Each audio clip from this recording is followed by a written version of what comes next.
Your message, why are you here? What are you protesting for? I'm just asking what you're protesting for. You know what? Yeah, go come. Brother.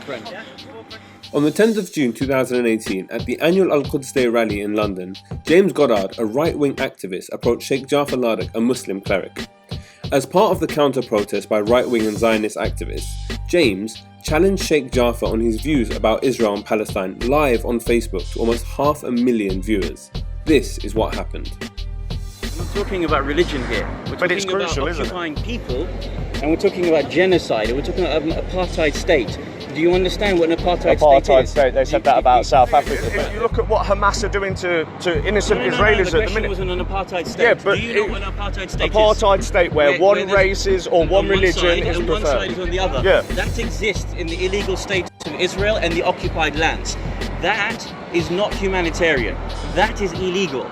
Therefore, we are going to protest that. Can you tell me why you're not coming to protest that as well? Because I support Israel. Yeah, but you also support genocide. But I don't support Hamas. I don't support terrorism. We're not talking about Hamas. No, but it's but who's in power? No, because it's crucial. Because Hamas are in control of the Palestinian government. After the short encounter, they both exchanged contact details and decided it was time to talk.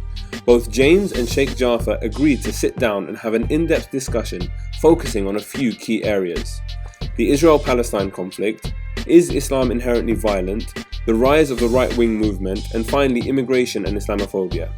What you're about to see is the full debate, which was streamed around the world to almost 100,000 people live on Facebook. My name's James Goddard. I first met Jaffer on our Quds Day at Green Park Tube Station. We had an interesting discussion about Israel, Palestine, and about oppression as well, really. Just before I start, I did want to just bring this up with you, Jaffer. You did say it's time to take on the far right and fascism. I just want you to describe how I'm far right and how I'm a fascist, because I've looked in the definition of fascist and I'm most certainly not a fascist, and I'm most certainly not far right either. Sure. So you want me to do that now? Or Yeah, I just want you to let me know how I'm a fascist and why I'm far right. So you sent me a message last night asking if I was calling you a fascist. Yeah. And I said I wasn't calling you a fascist. Okay. I said that the title is It's Time to Take on the Far Right and Time to Take on Fascism. The views that are being espoused about anti-immigration, anti-Islam, calling it an ideology, calling it violent, these are far right sentiments. I don't think anyone can deny that the ideas that are being portrayed against Islam and against immigrants are not far right positions. That's generally accepted even in the mainstream media, and that leads on to areas of fascism. So I don't know what you've got as your definition of fascism, but fascism, amongst the various qualities and characteristics of fascism, includes things like blaming a group of people, a minority of people, or blaming the whole of people for a minority of people, and oppressing and suppressing a whole group of people based on a minority's actions.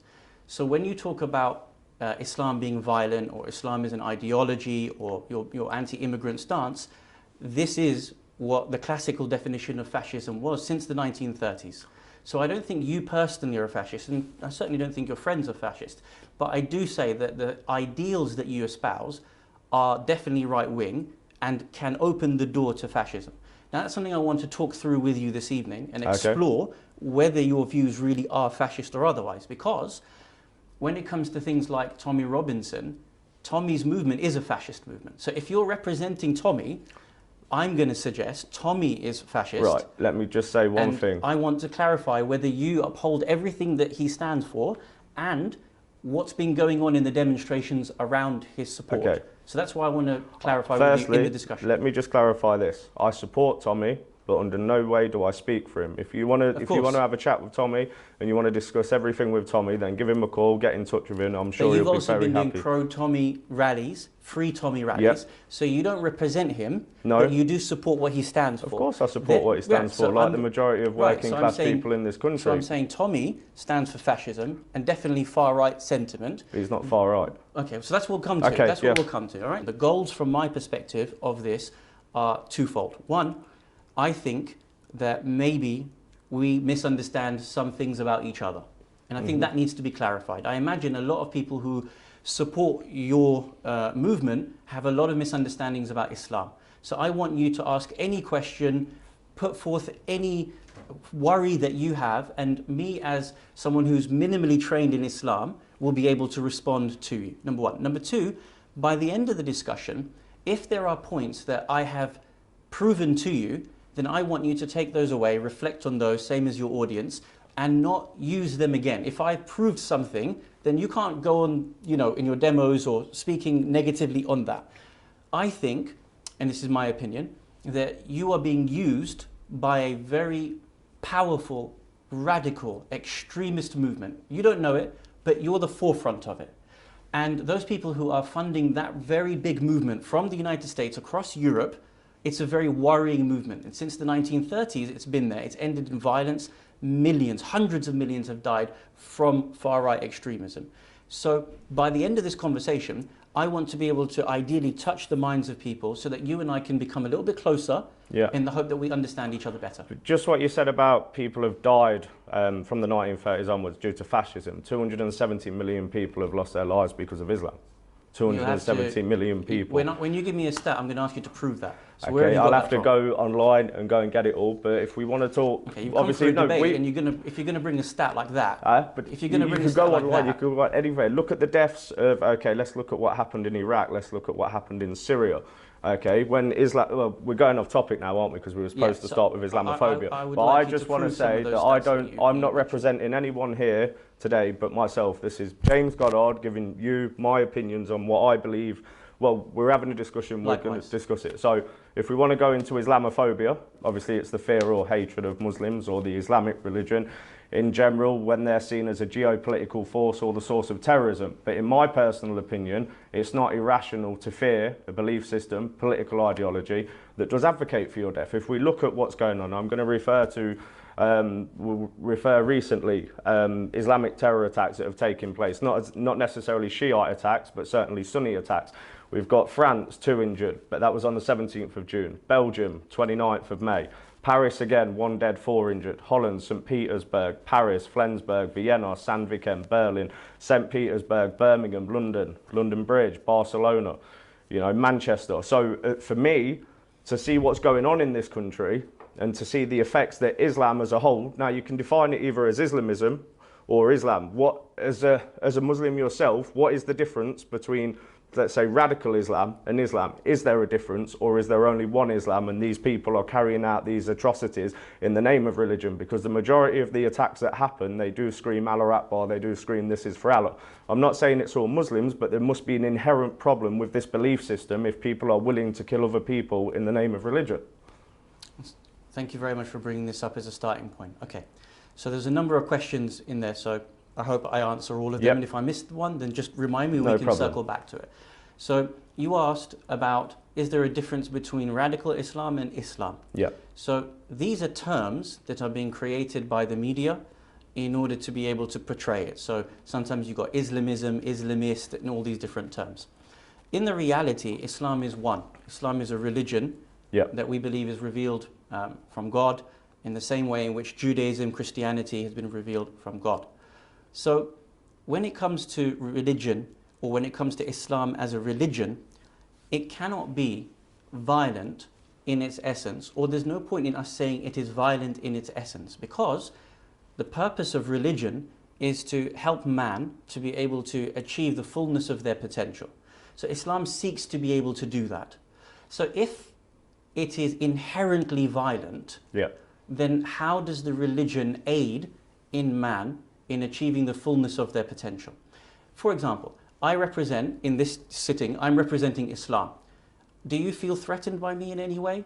I don't feel threatened by you. I probably feel threatened by the thousands of people that are going to watch this due to the threats that I've had against me for speaking out about the belief system. So do you think that I've not had threats from the opposite side? So do I then say that British people, native British people, are inherently violent because I've received threats?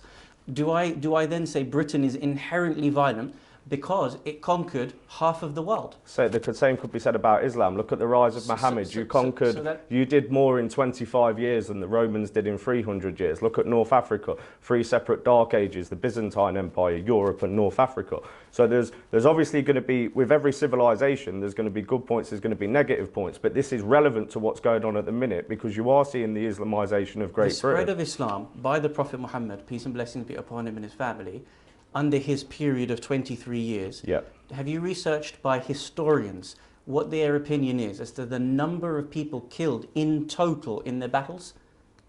Sorry, say that again. So the number of people killed by what, when Muhammad was alive? So Muhammad in his 23 years of his prophethood. So after Muhammad... Not after. No, but I'm saying after Muhammad, I'd have to go back and look for that, but after Muhammad, it spread even further and it spread through the sword. I can't speak on behalf of what happened after the Prophet. We're talking about Islam in its real sense. Okay, so wait, let me, I'm asking a question and I want you to understand where I'm going with it. The Prophet had 23 years. He spread Islam across the entirety of Arabia. It was going all the way into Syria, going into North Africa and so on and so forth. In his 23 years, how many people were killed by his movement, you know, those people who were against him? A total of 100 people. Total of 100. So when he was peaceful, when he was peaceful. He was peaceful. But no, but he was peaceful at the start. Started a war against him. No, but he was and he had to defend he was himself. peaceful at the start, wasn't he? He was peaceful at the start, and then the religion changed and it turned into a more violent religion. He then the conquest of Mecca. They took over Mecca. Okay. Brilliant. How many people died in the conquest of Mecca? I'm not entirely sure. Zero people. So they all submitted peacefully. I'm not saying this is my opinion. I'm saying to go to Wikipedia now and read the number of people that died in the conquest of a city. Now, when Britain conquers the world, it kills hundreds of millions of people. How many people did you kill? Not you. How many people did Britain kill just in India? 30, 40 million? But the same could be said about every Islamic empire. Look at the Ottoman Empire. You're trying to say about Britain how we're bad and how we've murdered people. So I'm saying, is it inherent? My question to you was, is Islam inherently violent? To me, it is. In the tenure of the Prophet, in the time of the Prophet, in 23 years, 100 people died in battle against the Prophet. How does that seem to be at a time when they're pagans and they're violent by their nature? These people are pagan, radical, violent. They actually are chivalrous people. They live and die on the sword. And the Prophet reduces 23 years worth of religious expansion and 100 people die. And in the conquest of Mecca, not a single person dies. So they all just submitted of free will to Islam. He surrounded the city. And he gave them safe havens, said whoever wants to convert, converts, whoever doesn't, doesn't. And if you go to these specific places, you're safe. You don't have to convert to Islam. And the city was conquered with tens of thousands of people. So if you're saying to me Islam is inherently violent, you have to prove that. So what about the 600? What about the 600 Jews that he murdered in one day, that he beheaded? You're referring to an incident in history, and I'd ask you to review your understanding of it. The Jews and the Christians and the Muslims lived in the city of Medina, and they had a compact that they would work together. The Jews of Medina worked in secret with the pagans of Mecca to overthrow. When it was figured that that was taking place, Prophet captured those people and said, how would you like to be judged? By Islamic laws or by your own Judaic laws? They said, judge us by our Judaic laws. Their Judaic laws said that treason is punishable by death. But it's still more than 100 people that were killed, though, because he's beheaded 600. Is treason punishable by So is it should be. But it's that what? So, but treason, it's how you deal. But it's how you deal with these people. Look, when you're saying treason, treason is acceptable against terrorists. Had they asked the Prophet to judge them by Islam, all 600 of them would have been let go. You know why? Because he himself in the Quran is given the title Rahmatul lil Alameen, mercy to the whole of the universe. How can you be yourself, calling yourself a mercy to the whole of the universe? And as I told you on Al-Quds Day, the Jews and the Christians are considered heaven bound. But they won't go to heaven though, because you believe they'll go to the hellfire because they don't believe. Then you might go to hellfire first. But they're not Muslim, are they? Because they don't believe in Islam. So according to Muslims, they will go to hell because they don't believe. Shall I show you the verse of Quran to show you that? Please. Because I brought the Qur'ans with me, and I even have one here if you'd like to read it yourself later on. But I'll show you, and you can read it out for yourself. And you tell me whether Jews and Christians are going to heaven or not. Okay? Here, verse 62. Read it out loud. Read it out loud. Surely those who believe and those who are Jews and the Christians and the Sabians, whoever believes in Allah and the last day and does good, they shall have their reward from the Lord, and there is no fear for them, nor shall they grieve. And when we took a promise from you and lifted the mountain over you, take hold of the law. That's now about the history of the Jews. That Okay. first verse. So the Quran says that the Jews and Christians are going to heaven, so long as they believe in God, so long as they believe in the Day of Judgment and do good deeds. Listen, James, it's very important. The verse doesn't say you are compelled to believe in the Prophet Muhammad. You just read that yourself. Yeah. So how can, firstly, I be anti-Christian or anti-Jew or want Jews and Christians to be going to hell or to be killed if the Quran itself says that they're going to heaven? One. Number two, had they been judged by the Quran, they would have been given freedom and a warning. Yeah. Don't do this again. But because they chose to follow the Old Testament laws against them, they had to be killed because that's what their own school of thought said. So Islam isn't violent. I'm saying, I'm understanding, I'm agreeing with you. There are violent Muslims. There's and a lot we're of on the violent same Muslims. side. The same fears that you have about certain ideologies, I have. But you're thinking Islam is inherently violent. I'm saying to you, certain sects of Islam So what sects would they be? Would they be with the Wahhabists, the Salafists, the Saudis, the Sunnis? And the Salafists, the Wahhabi Saudis that are being funded by Britain, by America, as you know. Who's put in power? Them. By which government? What, the House of Saud that was put in power? But our government have sold. Yeah, but our government have sold us out. Yeah, but they've sold us out to this ideology. So me and you should be on the same side. Instead of you thinking and your friends thinking Islam is inherently violent, I'm saying to you, why would I, an intelligent human being, follow a religion that is inherently violent? Yeah, number one. Okay. The Quran is saying that the Jews and the Christians are going to heaven just like the Muslims are. The Prophet himself, in all of his battles in 23 years, there was only 100 killed, and in all the other discussions. If you and I want to face up to violent versions of Islam, we should be on the same side, marching together. So why don't you ever come to our marches then? Why don't you come and support us? Well, because from my perspective, you're anti-Islam. And I'm saying to you, you should be anti-Saudi, anti-Wahhabi.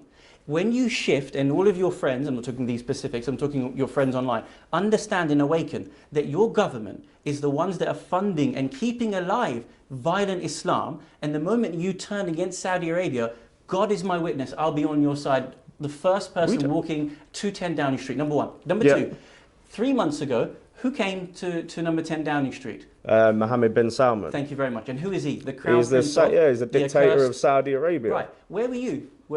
I was there. Were you Were there? you? No, I wasn't there. No, I didn't need to go there. What do you mean? You're against violent Islam, and you're saying why aren't I marching with you? And I'm saying because you believe at the moment Islam inherently is violent. No, I see the effects. So I can't be on your side. No, it's fine. But I see the side? effects. I see country. I see the Islamization of this country. I see children up and down this country. No, but there is an Islamization of this country. There's over 2,000 mosques in this country that shouldn't be here. 2,000 mosques. There's children being raped by Pakistani Muslim grooming gangs. Not you. By Pakistani Muslim grooming gangs. There's Islamic terror attacks all across Europe. There's the invasion of the third world migrants, and then you've got people coming over from Syria as well. So why weren't you and all of your thousands of friends standing against Theresa May? We are against Theresa May. Let me finish the sentence. When Mohammed bin Salman came, where were you? I was probably at work. Okay, but Recently. your whole movement is the whole worrisome movement, of Islam. But I don't speak for the whole movement. What I'm saying to you is, we look at what's going on in this country. We know Theresa May is selling us out to the Saudis, to the Qataris,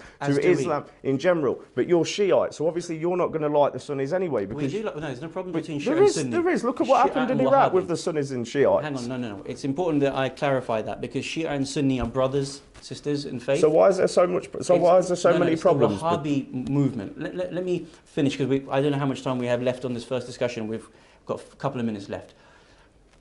If you're willing to accept Islam is not inherently violent, because you have to prove that, and I'm showing to you it's not, then you and I can come closer. So if I go to Riyadh, Islamabad, any Islamic country, Come with me, we'll go and together. I say Muhammad was a violent warlord, am I coming out in there in one piece? No, I'm going to be murdered. If you go to Riyadh, no, why? Because that's the Wahhabi ideology. But even in any Islamic country, Not at all. Christians aren't safe. That's not true. People.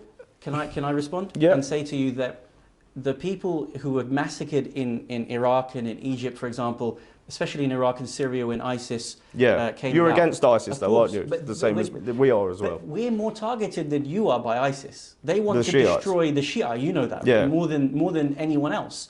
So when you say, why aren't I anti-Wahhabi? It's my neck on the line. I'm the one that goes and lives in Iraq, 3 miles away, on the same road where bombs happen on a weekly basis. I'm the one putting my neck on the line against Wahhabis when I go to Saudi Arabia. But then that Hajj or goes for Umrah. back to your point. You're saying about bombs going off, which proves Islam is not a religion of peace. No, because where does this come? Right, that's a brilliant point. So the rest of us are all living in peace. Yep. Yeah. If you went to other Muslim countries, there's no problems. It's one ideology that's being funded by Saudi Arabia. Okay, and which Saudi we know. Arabia, which is Wahhabism, and Yep. Saudi Arabia is being funded by whom? You say. well, we're selling them arms, aren't we, Britain? So who's the source of the problem here? So Saudi and our government, Right. which we need So to bring me and down you ourselves. are on the same side. You're worried about being killed by Islamic extremists or extremists doing things in the name of Islam. Yeah. I'm worried about exactly the same people. And I'm saying to you, for us to come closer together, it needs for two things. One, for you to appreciate that Islam itself is not inherently violent. Otherwise, I and all my friends here would be trying to kill you right now. But we're not. But you're not going to do that because you're on camera, aren't you?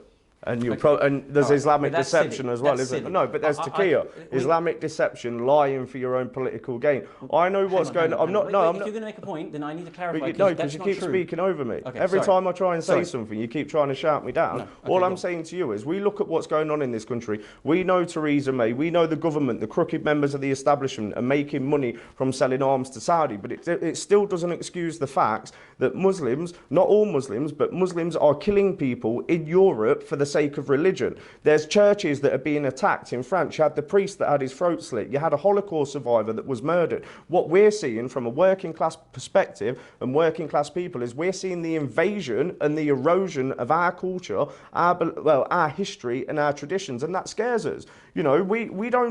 We believe in, like I'm sure, well, I don't know your views on this, but obviously freedom, democracy and the rule of law, whereas if Islam is successful in taking over, which is what's happening, because it's only going to be a matter of time with the demographs, how are we going to live in a world where when this country becomes an Islamic republic? Jews and Christians will be treated as dhimmis, so we'll have to pay the jizya, the poll tax, protection money. You know about this. You're not a silly man. My worry is that you have learned about Islam from the wrong sources, and I'm really glad that we're having this discussion, and I don't want to shout over you. My worry is that if you're making points that I don't think are true, I want to clarify them, because some of these points, you've made them and they're very valid from your perspective, but if you're saying things like the jizya tax or dhimmis or Well, dhimmis are second-class citizens, aren't they? They're the ones. Right. So So in the Islamic theocratic state, so you've got Allah, Muhammad, then you've got the teachers of Islam, haven't you? Then you've got the believers, then you've got the Christians and non-believers, and then you've got the kuffar. So we'll be at the bottom. We know. If you look at. I need to clarify because you've said a number of things. I'm just going to go back one stage, and then we'll come to these particular questions, and then we'll have to move on to the next topic. Yeah. But the first thing is, when it comes to, you said, Jews and Christians are being killed, massacred. First of all, when I was trying to explain to you about ISIS in Syria and Iraq, who was it that mobilized to protect the Christians and the Jews in Iraq and Syria? It was the Muslims, right? In Syria? In Syria. Yeah, in Syria. So ISIS is funded but that was Assad, wait, isn't it? That's Assad, though, isn't it? That was because Syria was the only state in the Middle East, other than Lebanon, where you had Christians, you had Muslims living side by side. Iraq has thousands of Christians. How many compared to the overall population? Well, I can't speak on demographics, but what I can say to you is that when ISIS, which is funded by Saudi Arabia, set up by which Obama is and funded Clinton. by America and Britain, who was it? It was the normal indigenous folk, the Muslims, who stood up and went to war with ISIS in order to defeat ISIS, in order to protect the Christians, the Jews and the Yazidis. So you're talking about the Kurds? The Kurds. And the Kurds. So the Kurds that stood up, because one of my friends, he went out to Syria to the Kurds did fight stand ISIS. Up. Right, but the Kurds are a very small percentage. Yeah. The majority of people in Iraq and Syria are Muslim, as you Yeah, know. Sunnis it and was Shiites. the Muslims, the Sunnis and the Shia that came together to fight against ISIS. So when you say Christians are being slaughtered, what you mean to say is Christians are being slaughtered by Wahhabis, and Muslims of all other sects rose up and gave their lives in order to protect Christians. And we would do it here. If we were invaded by, I'm just picking it for the sake of picking it, Germany, the Muslims would stand up and fight for the country. Now, let's move on to the next point, because you said about all of these things about God and this hierarchy and so on and so forth. I want to explain this to you really simply, and then we can talk about it as a precedent for when we come to other topics. Yeah. Islam was revealed in the pre-modern era, right? Yeah. In 7th century Arabia. Yeah. Just like Christianity was revealed 2,000 years ago, and Judaism 2,500, and so on and so forth. Which means the social structure of that society was pre-modern. The ideas were pre-modern. This idea of jizya, which as you said was a tax, was because in that time, that's what the pre-existing systems of taxation were. That doesn't mean that it's inherent to Islam and has to abide forever. It was a period of time, 1400 years ago, in Arabia that already existed. And again, I'm asking you, if you don't know about this, please read it. I've written papers on jizya. I've now got your email. I'll even send it to you so you can see all the historical analysis on it. Jizya doesn't apply today. It was a historical tax, number one, being practiced already in the wider world. They just adopted it because that was the practice, number one. Number two, the reason why there was a specific tax on non-Muslims was because Muslims paid a religious tax.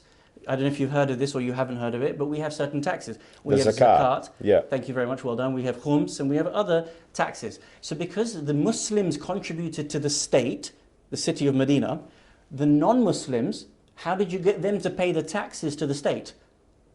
So you forced it on them. No, it wasn't it was 20%, wasn't it? No. It was No, 20% of the lovely. wealth, which Thank was you very much. which was a lot back Thank then, you. considering there wasn't as No, much wealth in the 20% world. is upon Muslims. Shall I tell you what the jizya was? Go on then. Firstly, there were a number of people who were excluded from jizya. Who were they? Women, children, anyone who's from the clerical side of Christianity and Judaism, the rabbis and the priests, anyone who was poor, and lastly, if you didn't want to pay, you didn't have to pay.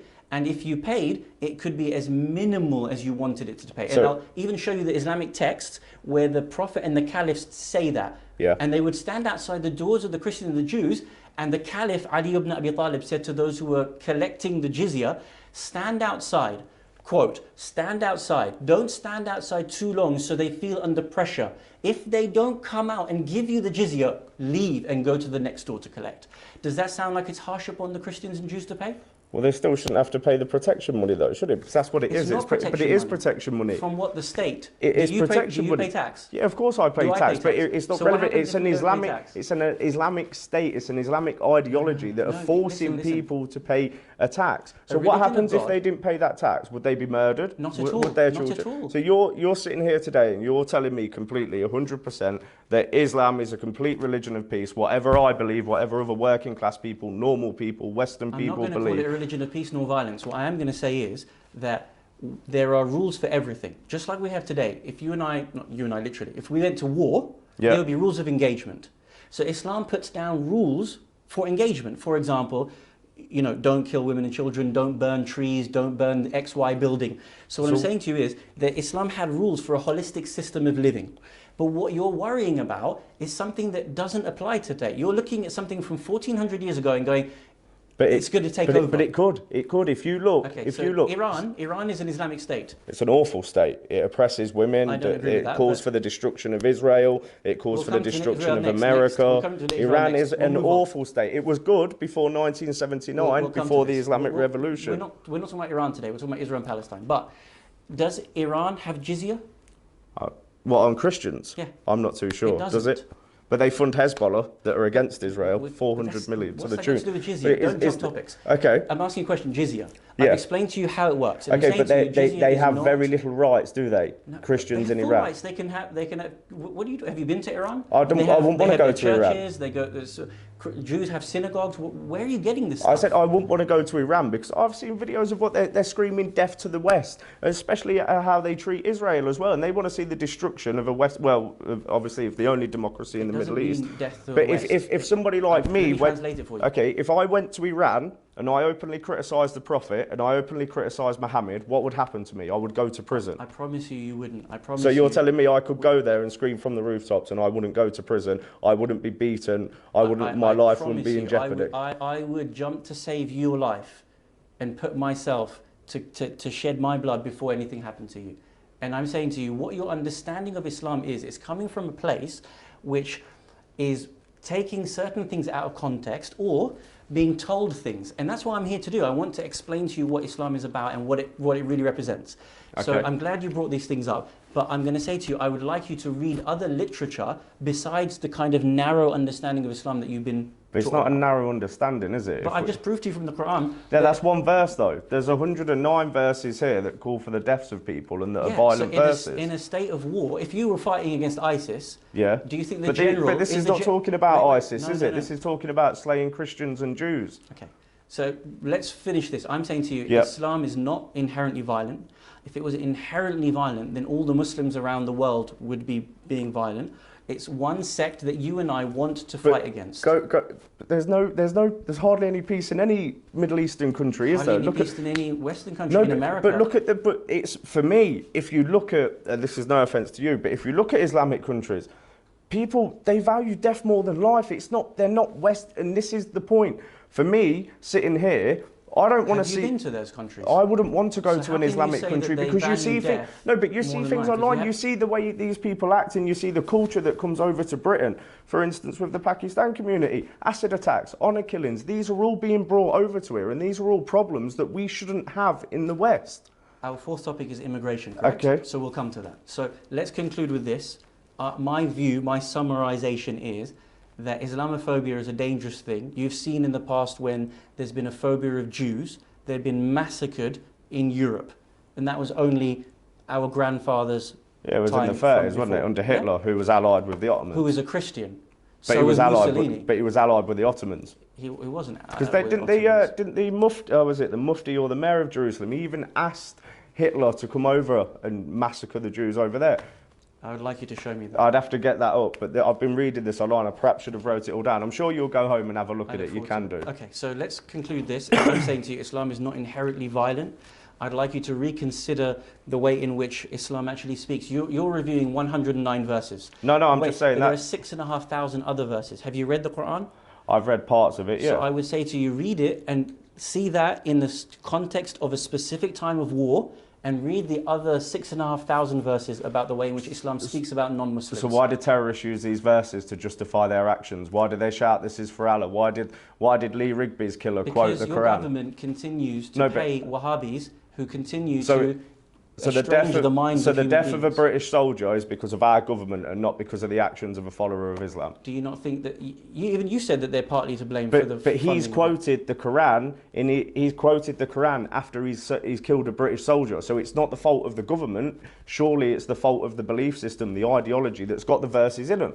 Why don't you call for the 109 violent verses to be removed? So why don't you call for the thousands of verses in the Bible that are violent when Andros Breivik massacred people based on the verses of the Bible? Was it on the Bible? Yeah. Have you read his manifesto? But the Old Testament, that's why you had the New Testament. So why don't, as somebody that is influential in your community, and you say you want to fight this extremism with me, why don't you call for these 109 violent verses to be removed? Why is it that the Quran is the only book in the world that is, as people will say, the final unaltered word of God? You could do a lot within your community, and you could satisfy the working class community by calling for these verses to be removed and saying, do you know what, we are peaceful people, we don't believe in this. Rather than removing these verses, which will never happen. Why though?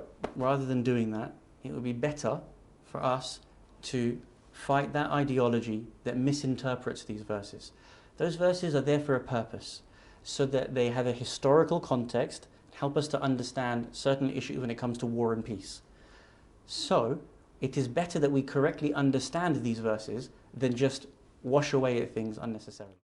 The Israeli-Palestinian conflict has been raging for many decades, taking the lives of many innocent civilians, and is the source of intense debate. On one side, pro-Palestinian supporters claim Israel is an illegitimate state built on stolen land. On the other side, Zionists claim that Israel does have a right to exist as the historical homeland for the Jews. So when we met at the Al-Quds Day March, I was protesting against the illegal and illegitimate state of Israel, and you made a number of points. And my point to you by and large was that this is an occupation, it is a genocidal force. Can I just interrupt you 1 second? Do you know how you're talking about an occupation, an illegal occupation? There's been an illegal Islamic occupation of a Christian country for over 44 years. Turkey have illegally occupied Cyprus for over 44 years. Would you not come with me and protest against their illegal occupation of a Christian country? I would love That's to. brilliant. Let me know when you're organising that protest, and I'll be with you. In the same way, if you're anti-occupation, are you anti-occupation? Yeah, I don't. I believe I don't believe that Britain should be getting ourselves into different foreign affairs. I don't support our foreign policy. I didn't support the Iraq War because it led to the lives being lost, and it led to a civil war between the Sunnis and Shiites in Iraq. If you're anti-occupation, why are you pro-Israel? Because Israel has a legitimate right to exist. Israel was there before Palestine. Palestine was a name given by the Romans when they conquered Judea. So Israel has every right to exist. Israel needs to exist, and it will always exist because it's Israel. It's the last bastion of hope in the Middle East. It is the only democracy in the Middle East, and it's a place where Muslims are safe in Israel. They have their freedoms in Israel. They've got freedom of speech. They can talk. Under the Ottomans, when it was Palestine, they hardly had any rights, did they? So the first thing is that Israel was created, and when it was created through European Jews migrating after World War II, and from the period around 1949, and then again in 1967, and it began to occupy various parts of Palestine. Since then, there's been a genocidal movement to wipe off, ethnically cleanse indigenous Palestinians from that land. So I'm confused that you seem to be anti-Muslims coming over to this country, and you're worried about them bringing a foreign ideology, killing people and wiping out people. But it's okay for you to support that in another land. No. So my worry is that what you've misunderstood is that you're applying one ideology here, but you're applying another ideology But the point there. is, Israel was there before Palestine, Abraham, David. In 1948, when it was established, it was only establishing something that had been there for thousands of years. Palestinians have no right over that land. It's Israeli land, which was stolen from them in the conquest of Jerusalem 637, wasn't it? Israel has every right to exist, and it will always exist. You know, we have to support Israel because they care about Palestinians as well. Palestine elected a terrorist government by the name of Hamas, who oppressed their own citizens. Palestinians, most recently, we had that chat on our Quds Day about when they tried to breach the border and they actually used civilians doing it. Now, I know you don't recognise the land borders of Israel, and you've also said that you support Hezbollah. You told me on our Quds Day that you support Hezbollah. Legally, you can support the political wing of Hezbollah, but we both know there's no difference between the political and the military wing. Hezbollah are an Islamic terror group. You said they were an Islamic resistance group. I disagree with them. Hezbollah have been behind some awful terror attacks. I mean, I've got the list here. We've got 1982, 1983. There's been several. Look, all these Hezbollah terrorist attacks. So surely Hezbollah and Hamas, whose sole goal is to wipe Israel off the face of the earth, how can you sit here and support a terrorist group? How can you support a terrorist organisation? So, first things first. The State of Israel was created in 1948, the Balfour Declaration. So if it's, I want to understand your thinking as we go into this topic. So you're saying that God gave this land to the Jews, correct? Which it did, yeah. It was called Judea, wasn't it? So you believe in God's law, and you believe in applying God's law. No, what I'm saying is that I support. I'm not necessarily saying I believe that, but the Israelis, this is what they believe. Okay, so what do you believe? Truthfully, what I believe that Israel should be that God's law remains supreme. Because if you do, then that makes you a supporter of Sharia law. No, Sharia is God's law. I don't support Sharia law. I don't support Islam. What I'm saying to you is Israel. the Talmudic law. You take it. I don't support. I'm not Jewish, but what I do support is I support Israel because they're our allies. Yeah, Israel so that is constantly under Are you supporting attack. Israel because you believe God gave it? No, I'm supporting or Israel because they are it's surrounded. Strategic place. No, Which one? I'm supporting Israel because they've throughout the years, and I'll have people on here that will criticise me on the right because there's some people on the right that don't like Israel. But Israel has been under attack ever since its formation. As soon as it was formed, you had Arab armies attacking it. 1967, you had it was the 6-Day War. You had Arab armies attacking it. It was at Egypt, Lebanon, and Syria, and they were repelled. So for me, I support Israel because they are constantly under attack, and for me, they are the only democracy in the Middle East. And they support Britain, they support America. So we have to, and they pretty much, obviously their religion, Judaism, is a bit different to Christianity. It's actually very similar to Islam with obviously kosher, halal, male genital mutilation and whatnot. But I support Israel because, like I said, they're a democracy. They're a democracy and they're surrounded, in my opinion, by people that want to wipe them off the face of the earth. And we have to take courage from people that stand up for their rights and that defend themselves at all costs. The Palestinians are constantly firing rockets into Israel. The Palestinians are constantly trying to kill Israelis.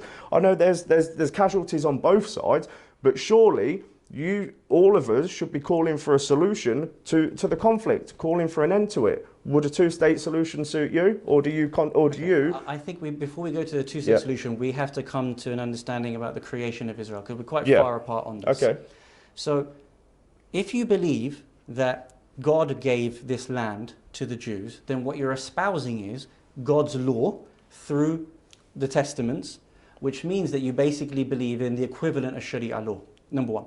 If you don't, and you're arguing it from a different perspective that says that it's legitimate by virtue of United Nations recognize it and so on and so forth, and it's here and there, then you have to argue from a different perspective. Now, if you're arguing from the second perspective, then that was an illegal occupation of a land. It wasn't there before, as you said. Prior to 1949, it didn't exist.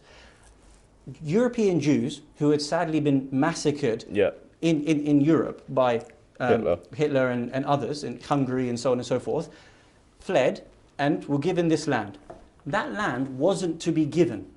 It was the Palestinians' land. So that land was given away and these people moved in. Having then moved in, they then went on a war and a rampage and massacred tens of thousands of people. So what you're basically saying is that by you supporting the illegal and illegitimate state of Israel, you're supporting genocide and massacre. It's not an illegal and illegitimate state. Islam only came to Israel through conquest. I think this is a big misconception that we understand. Israel is not an illegitimate state. There's one illegitimate state, and that is Palestine, a terrorist state funded by terrorists. If God gave it to them, then why did they need to massacre? Who are they massacring? Millions of people. What about the attacks on the Israelis that happened?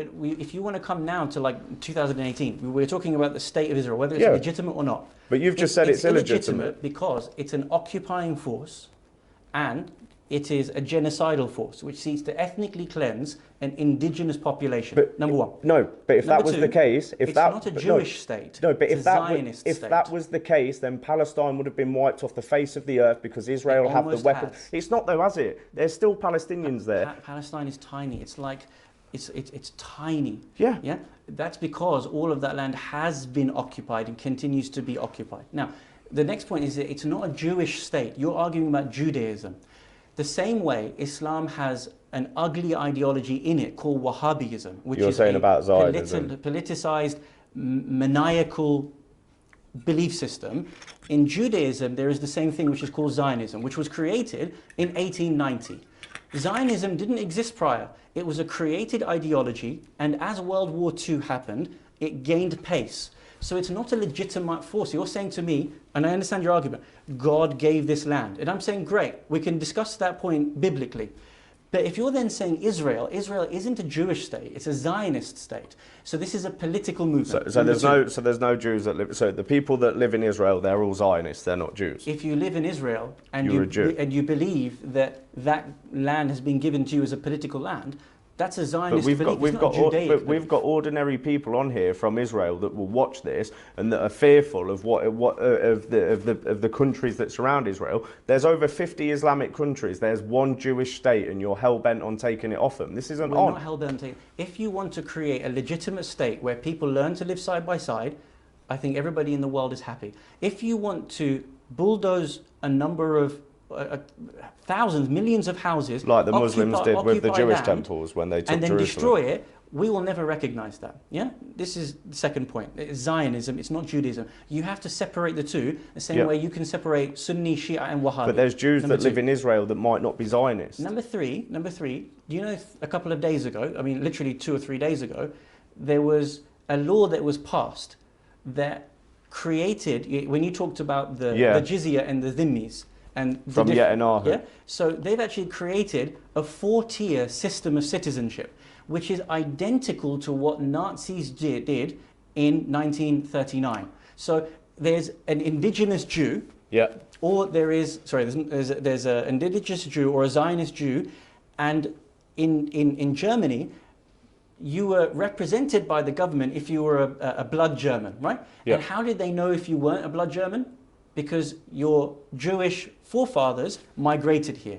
So now it meant they could identify the Jews in Europe and massacre them, right? This is called the Nuremberg Laws, as you all know, from 1935, sorry. This is the same thing that's happening in Israel. How do you support laws in Israel and call it a bastion of democracy when one group of people aren't allowed to vote? But they're not ethnically cleansing people. The group of people. So, the group of people you're referring to, the Palestinians. One group of people, Palestinians, are considered lesser than Jews and Zionists. Okay. In their citizenship laws. 1, 2, they're not allowed to be able to vote. So how can you say it is a democracy? Well, it is a democracy for Jewish people. Okay, so if Christians tomorrow are not allowed to vote, or Jews are not allowed to vote here in the UK, would you call it a democracy? But it wouldn't happen here, would it? But it's happening they're obviously in Israel. doing it. They're obviously doing it for they're obviously doing it for a reason, because they'll see, and it's the same thing that's going to happen here. The demographics aren't on our side. Yeah, if the Islamic population creeps up, then they'll take over Israel, won't they? The same thing that's happening here.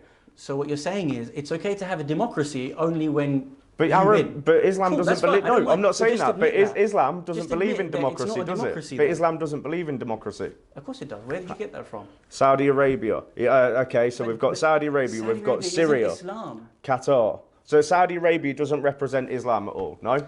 The two most holiest sites in Islam are in Saudi Arabia, and you're saying Saudi Arabia doesn't represent Islam. Saudi Arabia does not represent Islam. So who are the people that live in Saudi Arabia? Are they not Muslims? No, that's different. It doesn't represent Islam. But it's not, because you've just said Saudi Arabia doesn't represent Islam. Should we go back to the Quran? There are millions of Muslims. No, I'm talking factually. There's millions of Muslims that live in Saudi Arabia. So Saudi Arabia does represent Islam as well. The same that Iran represents Islam. The same that Qatar, Yemen, the UAE. Iran has a democracy.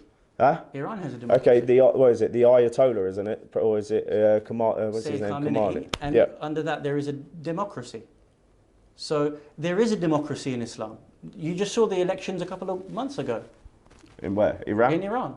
So how can you say that Islam doesn't have a democracy? Number one. Number two, in its own history and in the Quran it has a democracy. For example, the Quran says, فَشَاوِرْهُمْ فِي الْأَمْرِ, and counsel amongst yourselves in your affairs. So you can have a vote. But that's a Sharia council, isn't it? But that's Sharia. So Sharia allows a democracy. Which is God's law. No, but it's a Sharia council. It's not it's not democratic like England. Well, our system's corrupt anyway. But okay, let's say for the better model, America. That's democracy, because here isn't a democracy. It's a constitutional monarchy. Democracy. We're talking about Islam. Yeah. And I'm saying to you, Islam does permit a democracy. I don't know where you get your ideas from. So why are so many Muslims against it then? Why are there so many Muslims that protest in the street calling for democracy to end and saying that there'll only be Sharia law and Sharia law is the only way for man? Several times in this discussion, there is one sect that espouses this nonsense, and that is the Wahhabiyya sect. So it's just the Wahhabists, it's not the Shiites. And if we can educate and remove this Wahhabi ideology, then the fears and the misunderstandings that you have would no longer be there. The same things you're worried about and fighting about, I'm at the forefront, but you're doing it from the perspective that Islam inherently has the problem. And I'm saying to you, but I believe in democracy. I voted in the last general election. Who did you vote for? Labour. You won't be surprised. Jeremy Of Corbyn. course. Typical. Of course. He supports Hezbollah and Hamas, though, doesn't he? Good, as he should. And I'm not sure he does. So you've just admitted again, you support terrorists. You support Hamas and Hezbollah. They're a resistance organisation. If, for example, Germany came in and took over this land, would you fight?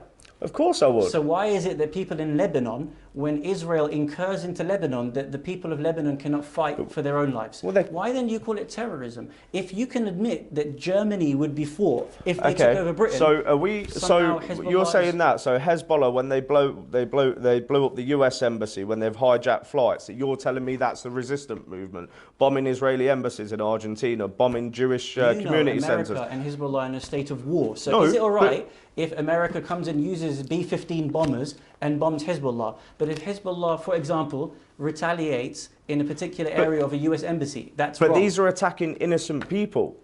They're strategic So targets tell me, usually when the Americans go into places. If Hitler came in and took over Westminster Abbey or took over Parliament, he's innocent? I'm not saying he's innocent, So you have to understand there's a state of war. But Hezbollah is a prescribed terrorist organisation. That doesn't make them a terrorist organisation. They are a terrorist organisation. So they are. They is believe in suicide bombings. What normal, sane-minded person believes in blowing somebody up in the name of a cause? It's absolutely crazy. It's nuts. It's not right, and it's not Western, and it's not normal. They don't believe in suicide bombings. So why do they carry out suicide bombings? In history, it's had this issue, but it's disassociated itself from that. So if you're saying, why are they doing this? They have to stop it. I'm saying, great, well, they've stopped it, so what's the problem? But they're not, though, are they? Hamas are... Okay, don't jump from conversation No, to but we're conversation. going because we've got Hamas and Hezbollah. You know, actually, Hamas are Sunni, aren't they? They're not Shiite. But every Islamic terrorist believes, or I believe, there's a lot, with suicide bombings. And you have to look at what's been going on. And it is true and it's relevant because it does happen and these people are blowing themselves up. So what I'm asking you is, why do Muslims in particular feel the need to blow themselves up in the name of, as you say, a resistance movement? I don't agree with the way in which you're wording the question. The question is suggesting that this is inherent. And I'm saying to you that these individuals have been suppressed for 50 years, have had torture for 50 years. They are going to find any way to be able to get out of that situation. If you lost your family, God forbid, and Germany came in, took over the whole country for 50 years, kicked you out of your house, let me finish, made you live only in your garden or whatever, and then eventually you found one way to be able to get out, you might do something like that. Now, if you're saying it's inherent to Islam, it's not. When the Japanese were they flying were their planes, the they had kamikaze bombers. So it's not. It's a human trend that when you want to do something so badly, you will do anything to be able to fight your oppressor. So that's not specific to Muslims. And this is my point. You keep saying it's Muslims, but I'm saying to you it's not. Okay, but look, how many Islam. Christian suicide bombers have you seen? When this country was besieged by the Nazis, okay, this country was bombed. You had London being blitzed on a daily basis. There were no British suicide bombers, were there? They didn't go over to Germany and blow themselves up, did they? The same can be said for any almost Western wars. If I answer your question with evidence, then you have to stop saying that it's inherent to Islam. Will you agree? Yeah. Okay, so in Pearl Harbor, when the Americans were first bombed by the Japanese, then the Americans, they responded back against Japan, correct? Yeah. And eventually they dropped the 2 nuclear weapons. Yeah, Hiroshima and Nagasaki. Yeah. Before the 2 weapons, they did a number of missions off the boats to go and fly against Japan and bomb against like the industrial areas where they were fighting against. What did their captains tell their own pilots? You won't have enough petrol, gas, whatever, oil to be able to fly your plane back. If I were you, pick the best spot, fly your plane directly into it. So if you're telling me it's inherent to Islam, I'm saying to you the kamikaze did it, the Japanese did it, the Americans did it, and they're Christians. So I'm saying to you, the Americans themselves even believed in suicide bombing. So where I'm not advocating suicide bombing. I'm saying can you get it's that wrong. up for me? But they're not strapping bombs to their chest and doing it, are they? There's a huge difference when they're doing it because they're Listen, it's a suicide mission, isn't it? They fly a plane And instead of landing it and then allowing themselves to be captive, they prefer to drive their planes. But there's Is that still not a suicide difference. bombing? But there's still a difference. That strategic military bombing, it's not strapping a bomb to yourself, going into a pop concert and blowing up children, is it? That's not Hezbollah. You're talking about Hezbollah. Yeah. So I'm saying to you, but it's still so that- suicide bombings, which are relevant in Islam. Against the U.S. embassy. Yeah, So it's the you've same got thing. the U.S. embassy. You've got the I'm not Kuwait defending bombings. suicide bombing. I'm just saying Argentina, to you where that we've got here, Islamic. Flight 901 that was attacked in Panama. We've got, what was this, 2006, ruled Iran was responsible for the attack, so that was the one in Koba Tower. So Beirut barracks bombings of The West barracks. have killed 150,000 in one bomb from Nagasaki and Hiroshima. Don't tell me that Islam is inherently bad. There are bad people on all sides. Yeah, I agree Our with job that. is to make the world better, me and you. Yeah. So we are not against each other. We are trying to find what this problem is and then create a solution. But for me, and I'm saying to you that there is a problem that exists and we can highlight it. And if you and I can say where it's coming from, then you and I can deal with it. Since September the 11th, 2001, critics of Islam are quick to cite recent terror attacks around the world as proof that Islam is inherently a violent ideology. That is to say that 1.5 billion Muslims around the world subscribe to the violent ideology and are on a quest for global domination. On the other hand, Muslims have consistently condemned terrorist attacks carried out in the name of Islam and encouraged people to turn to the teachings of the religion rather than the followers of it to better understand the ideology. So how do we tackle the Islamic terrorist problem? Because it is an Islamic terrorist problem. How do we do it? Same way we deal with Western terrorist problems. When That was we it? have to be able to So educate you're going to say people. Joe Cox and Darren Osborne. Darren Osborne, who was under no circumstances do I support what he did. He got 43 years for a man that, by all accounts, was having a heart attack. He shouldn't have done what he did. Then you've got the killer of Joe Cox. That's 2 attacks compared to thousands. I think there was how many thousands of terror attacks have there been carried out in the name of your religion? I'm not saying it's you, but there is a massive problem, and we need to address this. Millions of attacks have been done in the name of the West, in the name of Britain or America, across the entirety of the Middle East. But we don't say the West is inherently violent. It's a government ideology that is selling arms, therefore it has to be violent. But we don't call the West violent. No, because they're not carrying it out in the name of religion. But they're carrying out in the name of Western democracy. It's still the same. It's an not though, ideology. because people look at we'll take the IRA for instance. Okay, they were on a mission, right? Their mission wasn't a religious mission. It was about the country, about unifying Ireland.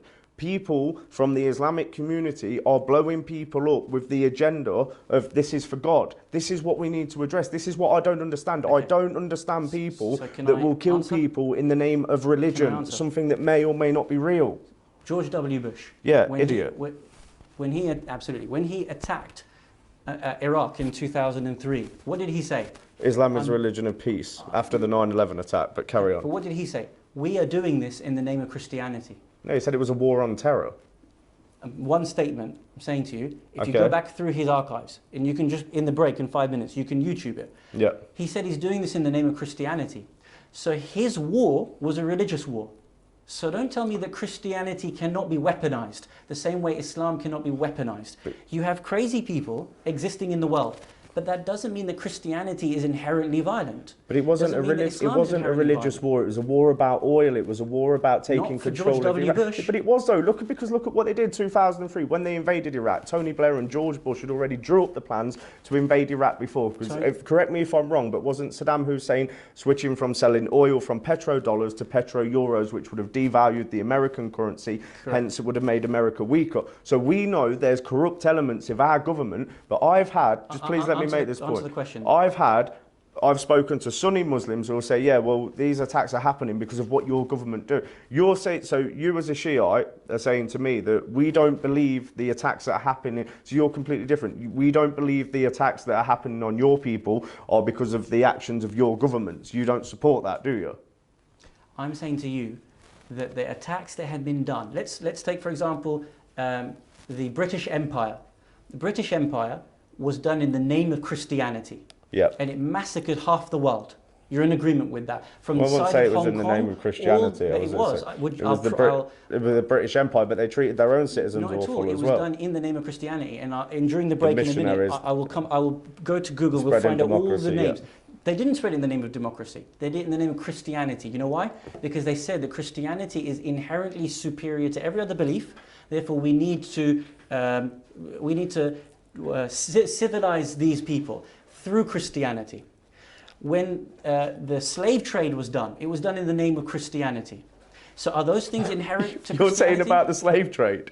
You're saying about the slave trade, don't Britain, when we were the first country to abolish it, but you're mentioning the slave trade. Don't jump No, points, but please, you wait. are, because the Arabs and the Ottomans were the biggest slave traders in the world. You've got black Christians being sold in Libya by Muslims. That's slavery. We can come to all these points. The entire movement of the British Empire, done in the name of Christianity, massacred hundreds of millions of people. The entire movement of slavery, done in the name of Christianity, from the Americas all the way to Central Europe. Thirdly, the last few wars that have been done by the West on Iraq have been done in the name of Christianity. I'm asking your audience, go and YouTube it now. Just type in George W. Bush, Iraq Christianity. See what comes up and see his own statements. Will you admit that Christianity is inherently violent? I'll have to have a look at it before I admit anything. So So on the break, we'll have a look. If I'm able to prove to you these three things, I'm asking you in front of your audience, But if I can prove these three things, that they were done in the names of Christianity, will you say Christianity is inherently violent? 1 second.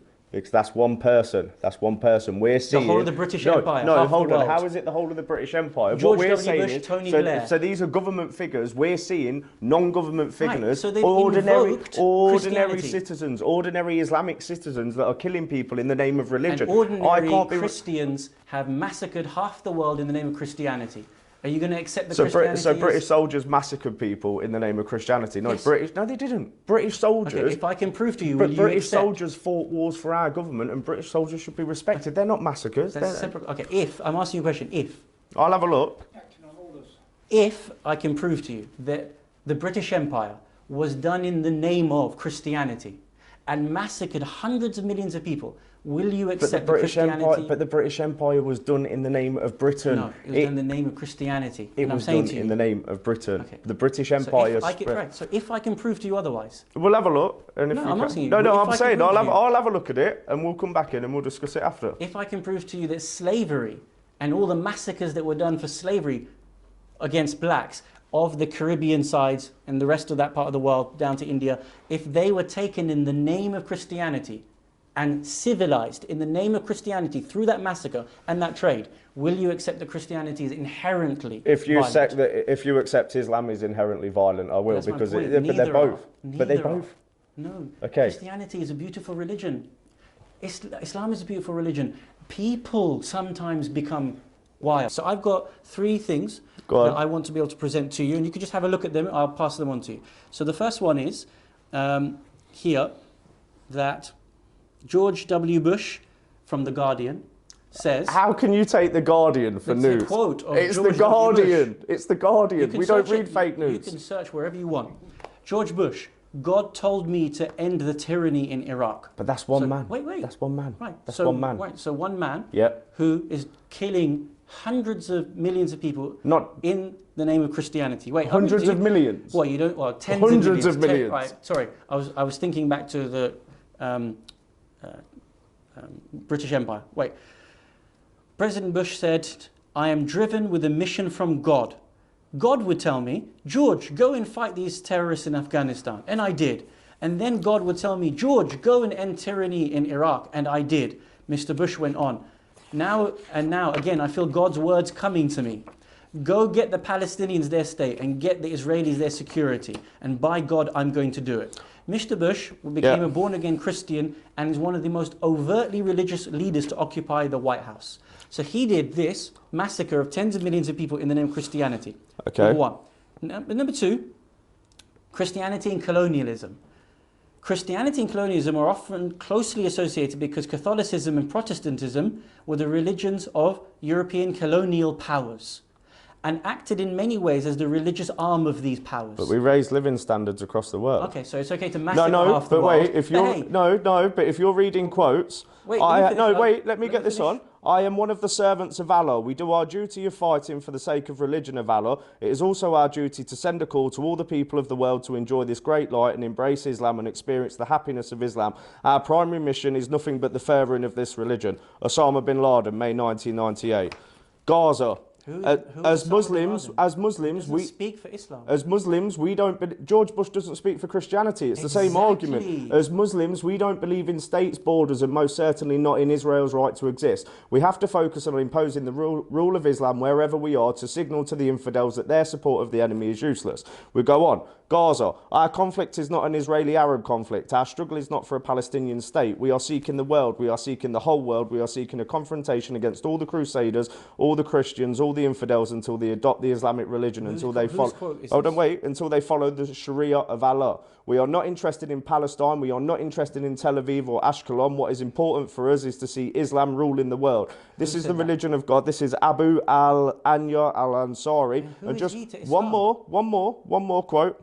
O enemies of Allah, we have heard and seen openly insulting the final messenger of Allah. You should know that for every action there is a reaction. Today is a day of retaliation, especially for your blasphemy of Allah and his messenger Muhammad. We love death more than you love life. That was a letter of explanation from 6 Muslim devotees who admitting to blow up and, admitting to plotting a bomb attack on Christian critics of Islam. We could go across every religion. What you need to admit though, okay, is Islam, by all the quotes, you've picked George Bush. Can you bring any other Western Christian leaders? Yeah, Tony Blair, but Tony Blair, didn't he convert? No, actually, didn't. Tony Blair's sister converted to Islam, didn't she? Or was it his wife? His sister. And I don't see her doing any harm to anyone, but... Except going after British Army veterans that have fought in the wars, and then she's going after them. So how did Christian slaveholders use the Bible?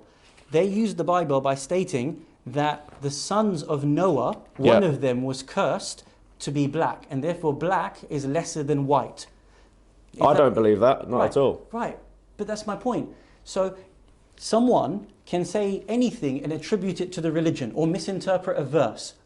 But that doesn't make the religion itself bad. Do you understand this, James? Right. Or you don't understand that point? No. But okay, let's bring it forward into the 21st century. Let's bring it to 2017. Let's bring it to because we have to. We have to. I'm not going to admit that Christianity is inherently violent. I am not going to admit that. You're not going to admit that Islam is inherently... Christianity massacred half the planet. Muhammad massacred 600 Jews in a day. Arabs have been waging war on Christendom. Look at Andalusia, Spain. Look at the invasion. Thank God for people like Charles Martel and Vlad the Impaler. Thank God for the gates of Vienna. Thank God for Serbia, because they repelled it and they stopped Europe from becoming an Islamic caliphate. I'm saying to you, as much as there have been bad actors in Judaism or in Christianity or in Islam or in any other religion or in any other ideology, be it capitalism, nationalism, they exist. But that doesn't necessarily mean that the ideology itself is going to be violent. Otherwise, all Christians would be violent, all Jews, all Muslims would be violent. You have to learn to be able to separate what you're saying there, it's got a very valid point, because you are making a very valid point. In recent years, the right-wing movement has been gaining steady momentum, propelled by the election of Donald Trump and several right-wing parties gaining popularity across Europe. Many of those who claim to be right-wing or even far-right argue that they are defending their national beliefs and feel under threat from increasing immigration. However, many people also believe that the surge of right-wing populism is the new face of fascism. Did you see what happened in Worcester a couple of weeks ago? Did you see the protesters? Did you see the protests? I'm going to come to this. You guys were actually trying... Not me. Calling themselves Nazis. Who? You stand with those people. No, I don't. I will show you the video. Your people started... Your people? That's racially profiled, isn't it? Your people. Your group. That group that you represent of Tommy Robinson... Tommy Robinson's not EDL. I didn't call him EDL. You've just said it there, that group. Of people were chanting, "We are Nazis." No, they were chanting, "You can shove your Islam up your arse." That's what they were chanting. But then they were violently attacked by Muslims. They were chanting, and I've got the video, that they were saying that they are Nazis. I say, I don't support Nazis, so show me the video. Okay, well, can someone... It's on my phone. I just want to know why they're our people, or his people, because that's not right. I'm not a When I say neo-Nazi. your people, I'm not a neo-Nazi, and I'm certainly not far right. the people who support Tommy Robinson Yeah. in the Worcester demonstration 2 weeks ago were shouting that they were Nazis and they preferred to be Nazis. If that's the case, Please get me the proof. I want to see this. Someone will have to find it because it's on my phone and my phone's being used. Just search the Worcester. How are they our people or James's people? I don't get that. When I say your people, I mean the people. Yeah, who let me, mate. It's fine. Supporting the people who are supporting Tommy's movement. But that's not Tommy's movement. That was a protest against the mosque being built. So do you disavow yourself from Nazis? Of Because course, Nazis we're are not part Nazis. well, how comes part and parcel of the protest movement in behalf of Tommy Robinson is Nazi, shouting Nazism? For example, a couple of weeks back at the pro-Tommy demonstration when Geert Wilders was speaking and all those other crazies. How's Geert Wilders crazy? Avi Yemeni. Oh, he's one of my good mates. Avi Yemeni's one of your good mates. Yes. Do you know what he stood up and said? Have you got the video? Do you know what he said? What did he say? He said, "I'm a Jewish Nazi." It and was I'm in proud of it." retaliation to what people... I was with Avi And Yemeni. No, and that listen, group of people- let me finish because the this is a quote. very valid point. People Let me need to hear finish it. this. Avi, if you're watching, mate, get the video and send it. Me and Avi stood there. There was 8 of us against thousands and thousands of stand-up to racism, anti-Trump protesters. I was violently attacked. They were calling Avi a Nazi. He had a kippah on his head, so to wind them up, to give them a bit of, ooh, he said, yeah, I'm a Jewish Nazi. In that group, Avi. there were Nazi signs, people doing the Hail Hitler sign. No, there wasn't. Not And at all. In that group, of there was Worcester 8 of us. people, Yeah, of this is Worcester. This isn't London. No, I'm saying there's 2 different protests. The one in London when Avi Yemeni said, I'm a proud Nazi, a Jewish Nazi. Do you even know how silly that sounds? People actually celebrated it.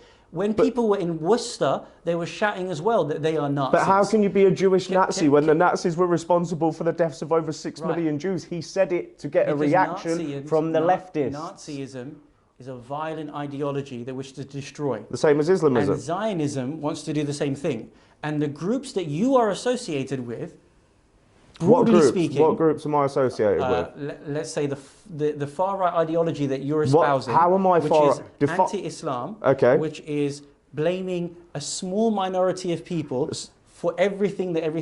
So if it was Christians that were going around blowing people up, screaming God is great, I'd have a problem with it. But they're not doing it now. But they're not doing it, are they? It's only followers of Islam that are doing this at the moment.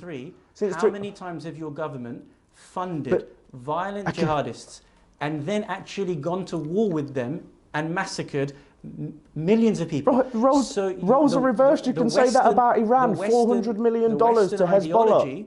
Is violent. How is but it? I don't put that down to you personally. I'm not putting That's it down the to you. government. I'm saying there's a problem within your belief system where And I'm saying followers there's of a said problem belief with- system. Look, why are there your so... belief system if you're going to align yourself with people claiming to be Nazis? Who's a Nazi? How's Avi Yemeni a Nazi? He's Jewish. Your friends, the people who were protesting against Tommy Robinson 2 weeks ago in Worcester were shouting that they were Nazis.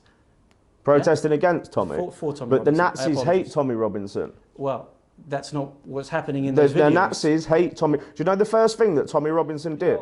No, wait, Clive. Talking about Tommy Robinson because this is Yeah, it's not about Tommy, but No, the it's very first much thing, about the Tommy. first thing that You've Tommy gone on- did was burn the Nazi flag.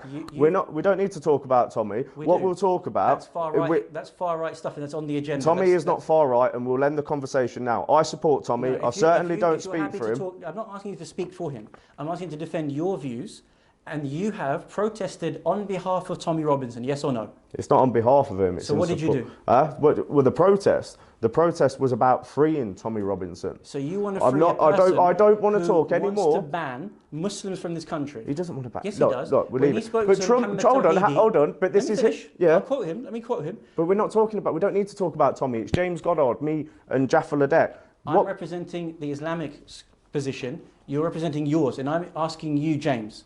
You went on a protest and led a protest to free Tommy Robinson. I didn't lead a protest. Tommy is someone who has said, and I quote, in his discussion with Muhammad Tawhidi 6 months ago, He's a brilliant imam. he's not an imam at all. The imam of peace. Well, I can call myself the imam of peace, doesn't make it true. You can call yourself Bugs Bunny, it doesn't make it true. So when he was speaking to Muhammad Tawhidi, he said, and I quote, I want to ban all Muslims from coming into the UK. That is the equivalent of what the Nazis wanted when it came to expelling Jews, indigenous Jews of Europe, and ultimately they got massacred. So he is a fascist. He may not be a Nazi, So but then, he's a so fascist. is every single Islamic country that has a ban on Jewish Israeli citizens from entering them. Egypt, Lebanon, where else? Saudi? Egypt is one of the Iran? closest traders. Oh no, actually, sorry about this, they've just made up. There was a video recently, how many years ago? About a year and a half. So There is a ban on Israeli citizens entering Islamic countries because they don't recognise the state of Israel. That is fascism. Brilliant. So if you're saying that's fascism, then you also have to accept then that Tommy is a fascist. Do you accept? I don't want to talk about Tommy. I want to talk about this. Talk about Tommy it. is not a fascist, and I don't. We're talking about a far-right ideology. I don't is need Tommy to a talk. fascist? No. So And how I don't can you- need to but you talk just about said- Tommy. wait, Well you done. just said- How's the discussion gone on to Tommy? We were talking about Islam. We were talking about terror attacks. That's what the discussion should be. No, but like one I of the said, agendas is I far-right don't movements. speak for You've Tommy agreed to that. Robinson. I don't speak for that I'm asking you movement. to speak on I am behalf of Tommy. speaking for myself. Right. And this is Why what I'm do you saying. support someone who wants to ban an entire demographic of people, which is the exact same ideology that was espoused by Nazi Germany in 1945 and massacred a number of millions of Jews?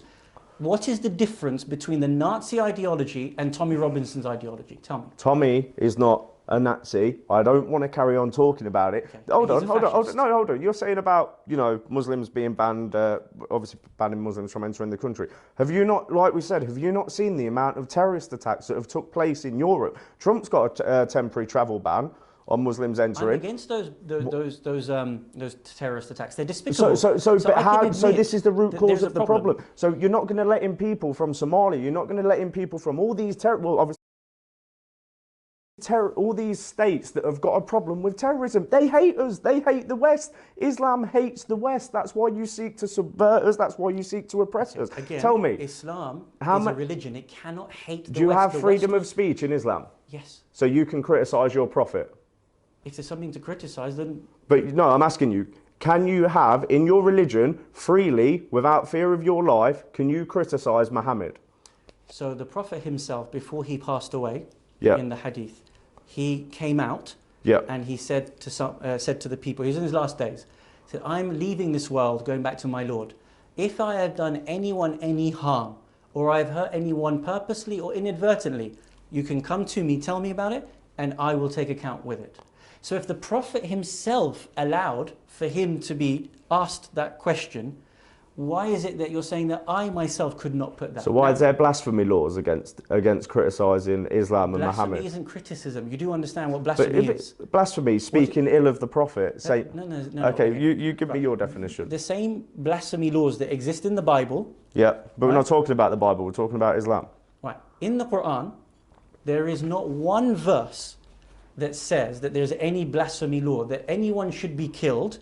I will give you this book right now. You can take it home, whatever. Yeah. Ask your friends to Google it. Find me one verse of Quran. I don't need to look in the Quran. We But look at the right, so countries. you- Look, Pakistan Don't- enforce listen, you can't blasphemy jump. laws. Either we're talking about Islam we or are, Pakistan. but Which we one would you are like to talk because about? Pakistan is Islamic country. No, it's not. So it's not an Islamic country. Okay, listen. So Let's go Pakistan back, wasn't let's go back. created as an Islamic state for Muslims Let's that go couldn't back. live peacefully side by side amongst It Hindus. doesn't have Sharia law. Just saying it's in But the it is an name of Islamic Muslim. state, though, isn't it? No. The majority of people that live in Pakistan are Muslims. You're talking about Islam. I Yeah. mean, I can't talk on behalf of Pakistan. I'm not asking Imran you to, Khan. but I'm not asking Imran you Khan. to accept facts. No, I'm asking you to hear me out. Okay. The Quran, Yeah. which is the book of Muslims, Yeah. does not have one verse which says anyone who blasphemes against God should be killed or the Prophet should be killed. In fact, it actually has the complete opposite. There are more than 100 verses where it says that the Prophet was mocked, he was abused. For example, the actual word in Arabic is yastafzihu, that they mocked the Prophet. Ya Who Hasan- mocked? What, the pagans? The pagans, the Christians, the Jews. So was that before he became powerful, or was that after he became in both powerful? Mecca and in Medina? He was Okay, abused so he was massively. peaceful in Medina, wasn't he? He was peaceful everywhere. So He was don't. But peaceful what can you everywhere. explain Quranic abrogation for me then about the verses that cancel out the previous verses? Abrogation. Yeah, sorry, means I that when mispronounced the that. circumstance change, that verse is no longer applicable. And you've highlighted that with these 109 verses. That this was So every specific- one of those are cancelled so out it by. was specific to a time that when they were in war, those verses revealed. Now you have to accept this point. No, I am. because I'm listening as well, mate. I I'm want listening, you don't worry. You've talked about blasphemy. Yeah. There are verses in the Bible that are talking about blasphemy. You accept that says kill people who do blasphemy. Yeah, I accept there's In the violent Quran- verses in the Old Testament. In the I'm not Quran- denying that, in the not Quran, at all. There is no verse of blasphemy. In Okay. fact, it actually has the Prophet being abused and the way in which he dealt with them. Can I show you a verse in the way in which he dealt with them? Would you mind? Yeah, no problem. So Yeah. because you said you've read part of the Quran, I want to show you maybe parts that you may not have read. Okay. If you don't mind. That's fine, mate. So I'm going to show James chapter number 18, verse, I think it's number 4. And there's many other verses, but I'm just showing you one as an example so you appreciate. No problem, mate. Verse Honestly, number it's fine. 6. Let's have a look, mate. Verse Sorry, number verse 6. number 6. Yeah. This one. Yes, thank you. Read it out loud. Then maybe you will kill yourself with grief, sorrowing after them if they do not believe in this announcement. Thank you. Can you read it again slowly so everyone can hear? Then maybe you will kill yourself with grief, sorrowing after them if they do not believe in this announcement. Surely So we have that made God believers on it. to reveal to the Prophet, Yeah, mate. you may be so sad that people are mocking you, abusing you, don't believe in your announcement. You may be overcome with grief. But don't kill yourself. No, it doesn't mean literally kill yourself. It's a translation. I'm giving you the proper translation yeah. from Arabic. No you may problem. be overcome with grief. Those people who are rejecting you. Yeah. Is that a prophet that's saying, you guys mocked me, I'm going to kill him? Number one. I'm asking you, number two, please find me a hadith where the prophet killed someone based on him being mocked by them. So that's not Islamic. So is that? So would you say that's countries, different countries that enforce blasphemy laws, like in Saudi Arabia, like in Because- Pakistan? That's what I'm Yeah, asking yeah, you. So it's yes. not okay. So it's not directly to do with Islam, but it's happening in an Islamic country. There are narrations that talk about blasphemy, Yeah. and that's a disputable point. In the Quran, there is no verse of blasphemy. But you accept that there are Islamic countries that will punish people for blasphemy.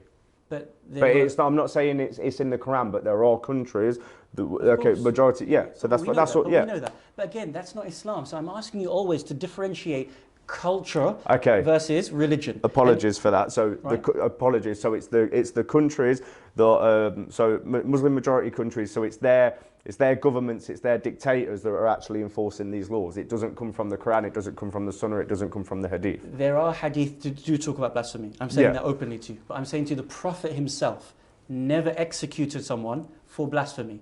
And in the Quran, Yeah. it doesn't permit, it doesn't say that blasphemy exists. That's an Old Testament idea. Yeah.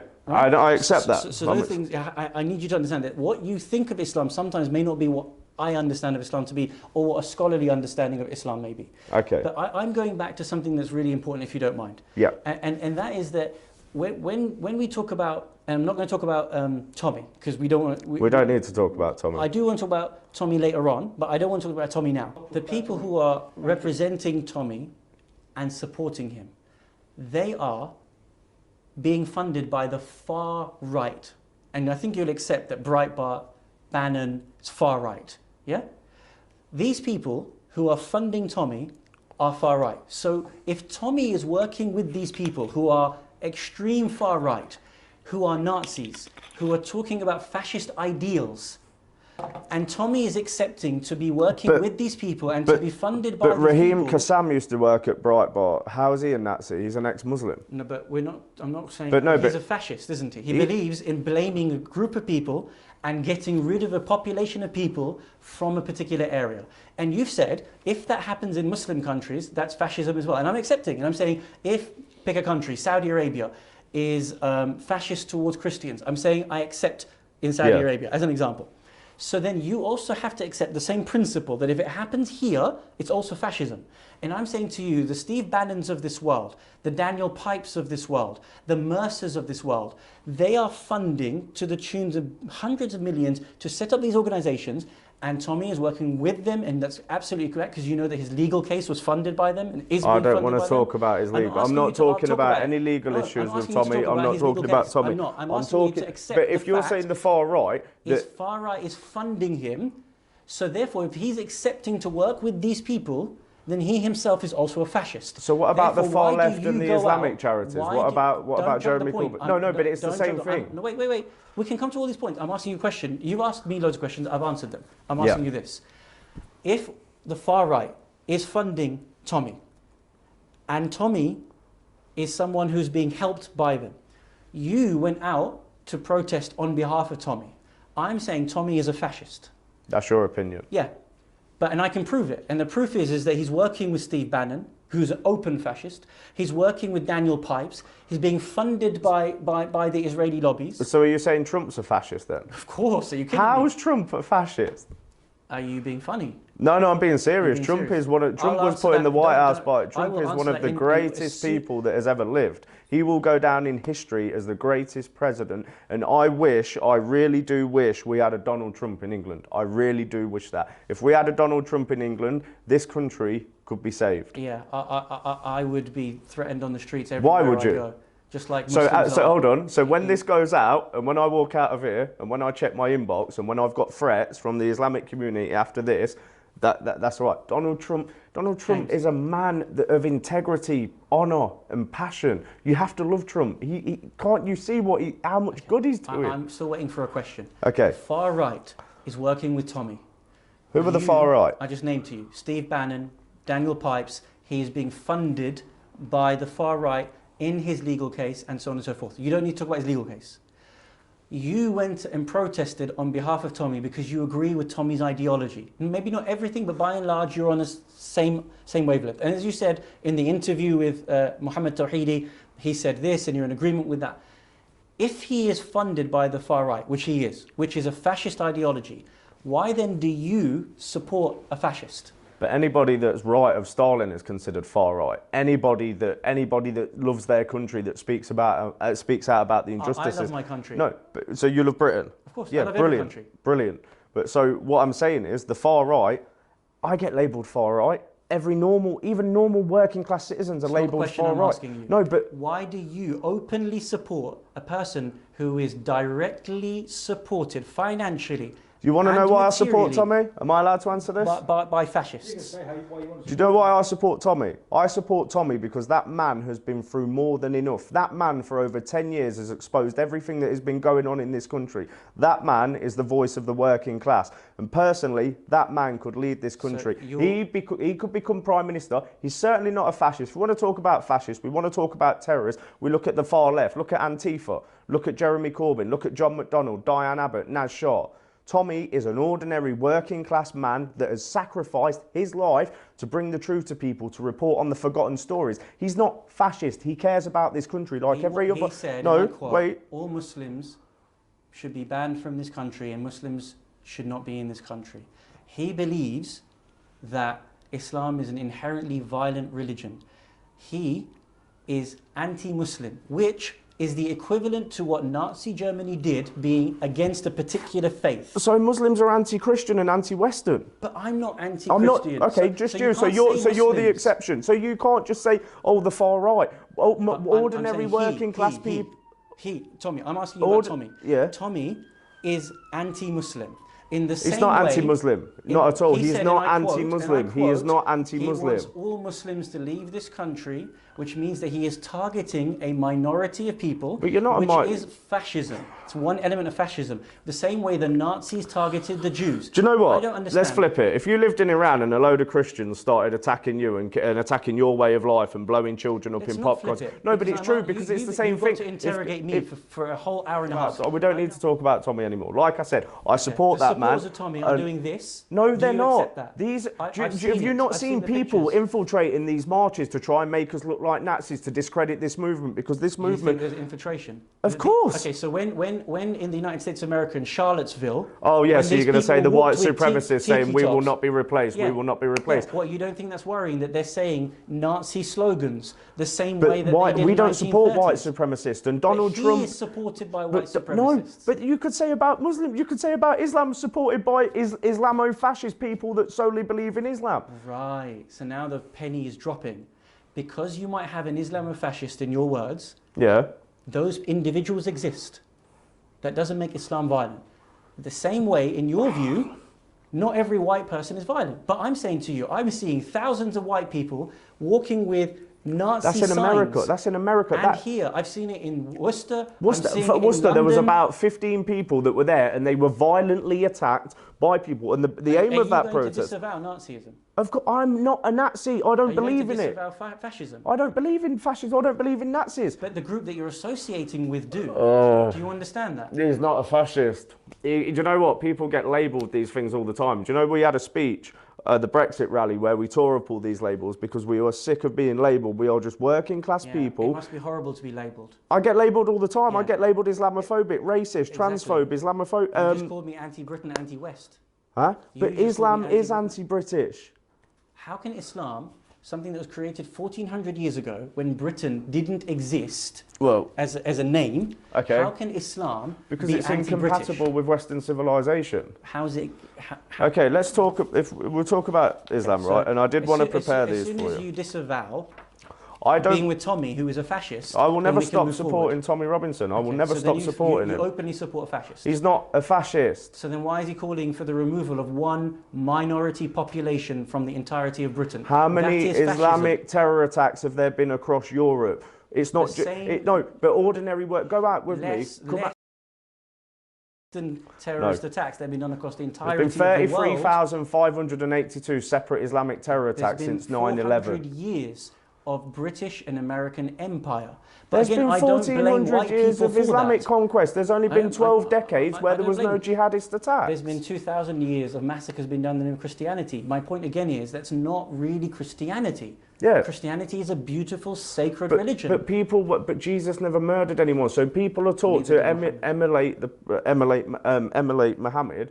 Muhammad did murder people. This is what I'm trying to say. So he long murdered as you, James, continue to espouse the beliefs of someone who is openly fascist, this causes a problem.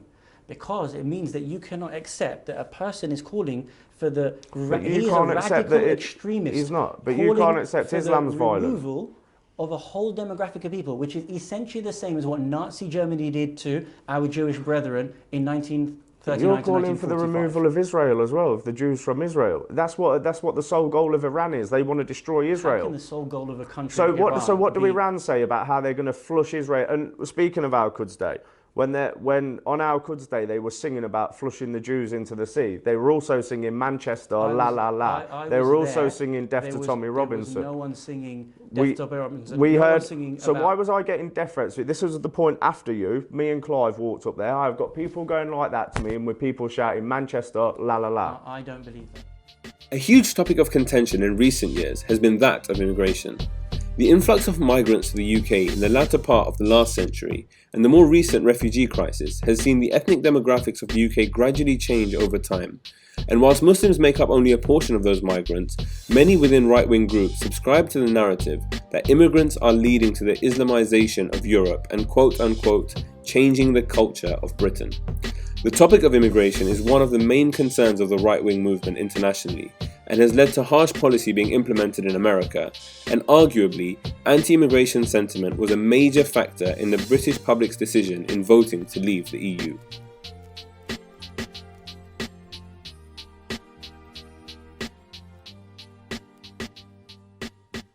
What are your thoughts on immigration?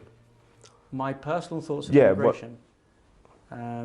My personal thoughts on immigration is that.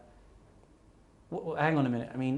My personal thoughts on immigration is that we have one world. Yeah. People should live in harmony. People should be free to travel anywhere in the world for any positive reason. So do you believe in open borders? Personally, yes. So long as that doesn't mean that there's no passports, security checks. But I do believe anyone in the world should be able to travel for any positive reason, education, work. Yeah, so you believe, obviously the current system how it is, but you just have to check people as they come in the country, their passports, and perhaps check their records before. Do you not, my personal opinion on immigration is, I think there has been a bit too much in the UK. I'm not against people coming here anyway, as long as they've got the necessary skill set or what we need in this country. And what we need in this country at the minute are nurses and doctors, which a lot of them come from Asia, don't they? A lot of them come from the Arab world. So for me, I'm not overly against immigration. I just believe that it should be controlled. I don't believe we should have 282,000 or 300,000 people a year coming into Britain, because I do believe it's changing society and it's changing culture. Having said that, you do need immigration for a strong economy. So, my personal opinions are... In which way has the culture of Britain changed? The culture of Britain, well, we've seen a lot of different nationalities moving here. So we've got a lot, and this is not racist, not prejudice, but as an Englishman growing up in Leicester, I've personally seen my town centre change beyond recognition.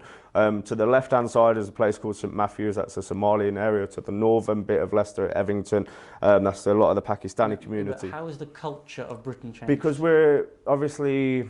What culture did you have 30 years ago? Well, not, that you okay, don't not have culture. today? Okay, so say when we become a minority in my own city, that scares me. That scares me. In which city is there? In which city Leicester. are whites minorities? Leicester, Birmingham, They're London. Not at all. Yes, they are. The demographics don't show that at Leicester, all. You're not Birmingham, you're not Leicester, minority. we are White- 44% of the population. Okay, and the majority is what? It'd be Hindu, Asian.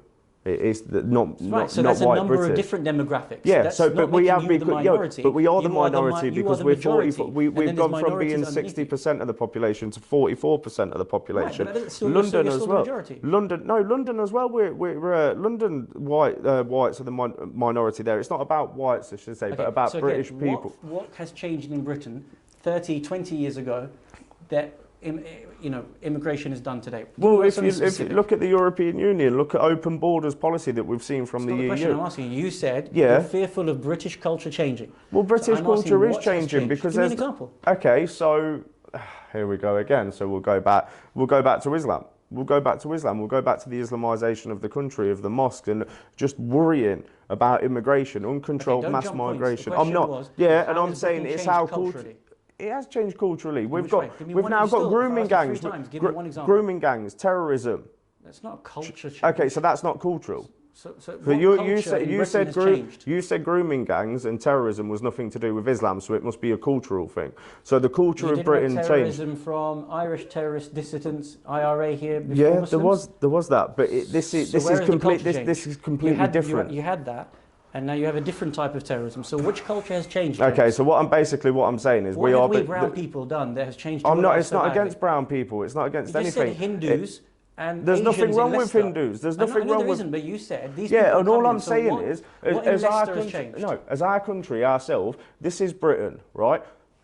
We were the majority in this country. This is our land. Our ancestors fought and sacrificed their lives for this land so that we could reap the benefits of it. All I'm saying is, it seems like we are being replaced as a population. And if you look at the demographs, you will know that I'm not wrong. I'm not against anybody. All I'm against is people that use an ideology to attack people. That's all I'm against. I support immigration from anywhere Great. in the world. Okay, great. So just to clarify, the only thing you're against is when there's violence to attack people. The only thing I'm against are grooming gangs and terrorism. I couldn't care, and paedophilia, which there's white paedophiles as well. I'm not saying it's just a problem within So how many times have you been on demonstrations, your groups talking against white paedophilia? Well, let's arrange one. Yeah. I'll come Let's back. do We'll that. shake hands Yeah, let's and I'll that. do it. We'll Let's do it. do that. I look forward to it. When can we arrange it? Because I'm being serious. I'm here for a month. Yeah, But it needs to be that you're against white paedophilia. Yeah, well, okay, white paedophilia, and then we'll do one against Pakistani Muslim grooming gangs. We're both against the same thing. Brilliant. Right, so we're on the same page here. But I'm asking you, what has changed in British culture that makes you fearful of immigration? I'm just saying we're being replaced. There's not, there is mass migration into this country. 300,000 people a year have been moving into this country. Tony Blair opened the floodgates, not just from the EU, but all over the world. This is what I'm saying is English people. If you look at look at London, look at when you say Birmingham. you're being replaced, I Yeah. just want to clarify. So you're saying the white I'm indigenous... not like that. I'm saying the populations of Europe, surely you must have heard of the Great Replacement Plan. There's over 200, this is why all these migrants are flooding into Europe. This is what we feel, that all these migrants coming here will And outbreed why is us. that a bad thing? Because Europe is ours. This is Christian. This is What do you mean this it's is the yours? birthplace of Western civilization. Europe, America, the West. This is inherently Western. Okay. So do we you know don't. the definition of racism? I see you're going to say is- believing one's race is superior to another. I'm not saying that. You're believing that this land, this Western land, is for you. So what about And the it's Arab not- land? No, wait. If I ask you a question, you can't jump points. You said, and I quote, "This land is ours. Yeah. Therefore, non-people of that colour or that culture are not welcome here." No, I'm not saying that. You're That's British. the This is your land as definition well. of This is racism. your land as well. You're British as well. So this is your But land. you want to stop I just think other people no. coming- I just believe that we should stop immigration permanently. Why?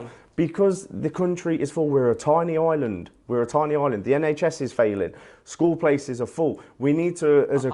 Are they failing because of immigration or because the Tory government has made such massive cuts over the last 8 years? So if there's 300,000 people a year moving into a country, how can you plan? That's just the official figures. I agree with you. I don't support the Tory government, not at all. I don't believe in cutting any public service. But do you really think Labour are going to be any better? Yeah. Because the whole concept of socialism is to fund people. So you're a socialist? No, I'm a Muslim. So do you believe in social? If you voted for Corbyn, you must be. I mean, he's a communist. He's not a communist. That's just a slander. But let's carry on topic. Let's stay on topic.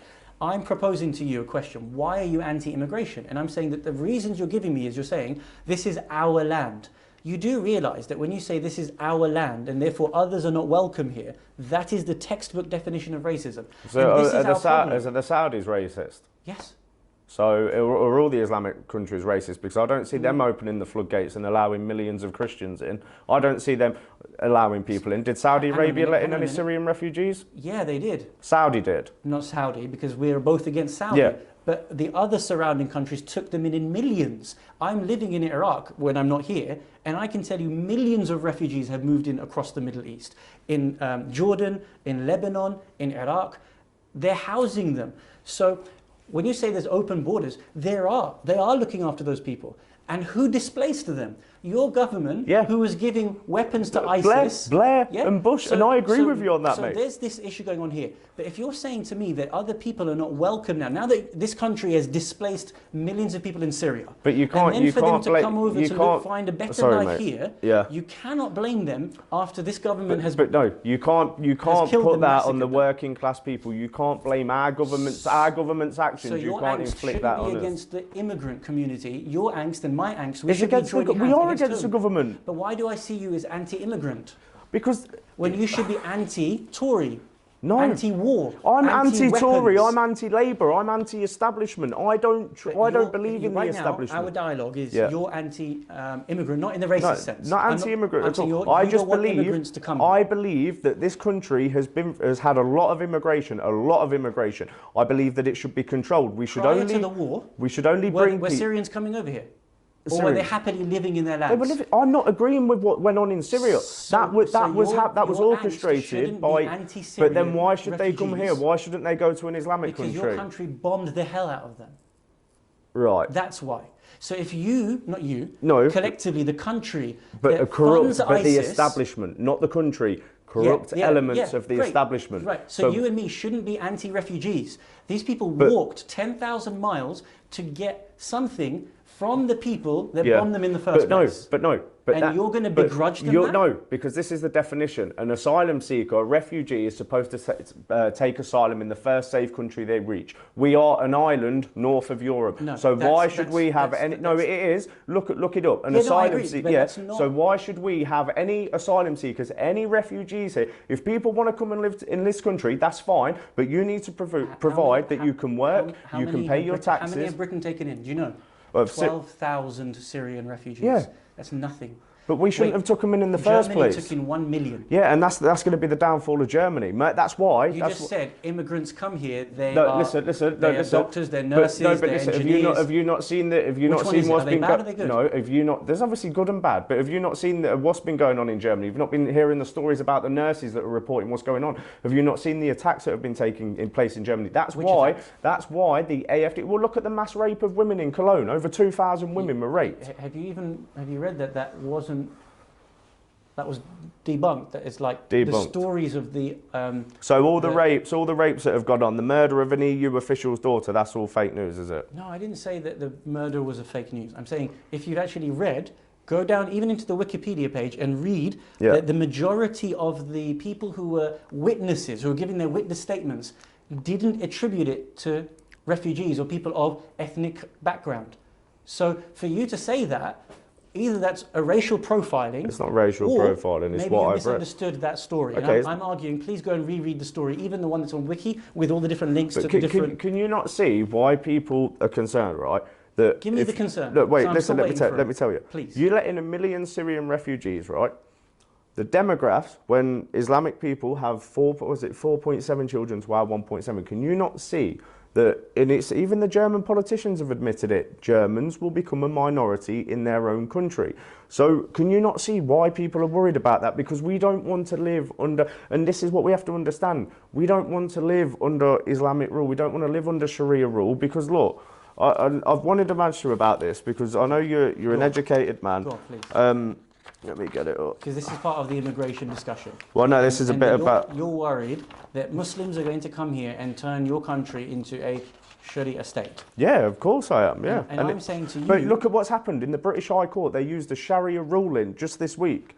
Do you not understand how terrifying that is? To have What was the ruling? It was... I'm not entirely sure. I read the headline. Let me get this... it was... here we go. Here we go. 1 second. Sorry about this. So in the Surah, Sharia law, right, where it says here, women's testimony is worth half of a man.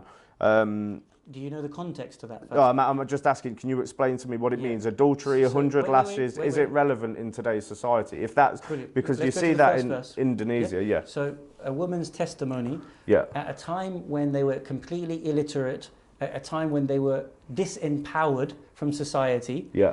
at a time when they didn't know anything about, say, the court system. Now Islam is giving them those rights, saying that they are full human beings, equal in society, go and do what you want. Read the whole verse. If she forgets, read the whole verse. I've only got, no, this is the bit I got down.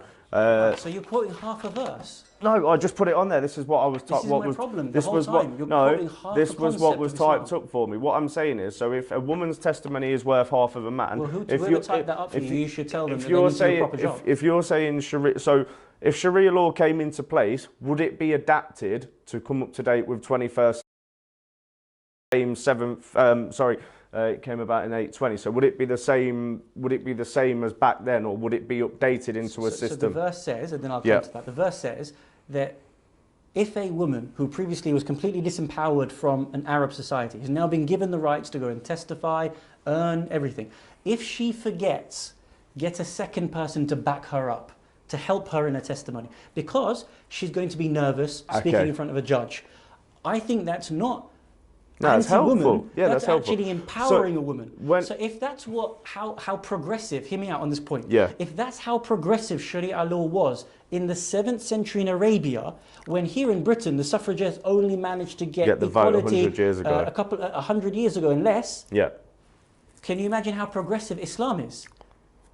But then why are women? We'll refer back to Saudi Arabia again. No, you were just don't blaming refer on to Saudi Arabia. No, refer to Islam. You quoted a verse, and I'm responding, and I'm saying, if Islam in the 7th century was so progressive to give a woman equal rights, help her in the court to be able to give her that empowerment as a human being, which took the West, which you love and you think is the beacon of all civilizations. It is.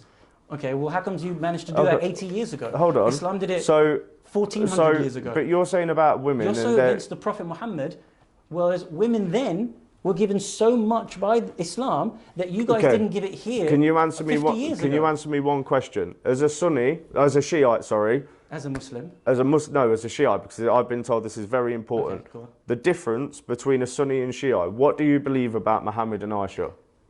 No, I'm asking you. I'm not trying to be insulting. Just asking you because I've heard conflicting stories. There are various narrations. Yeah.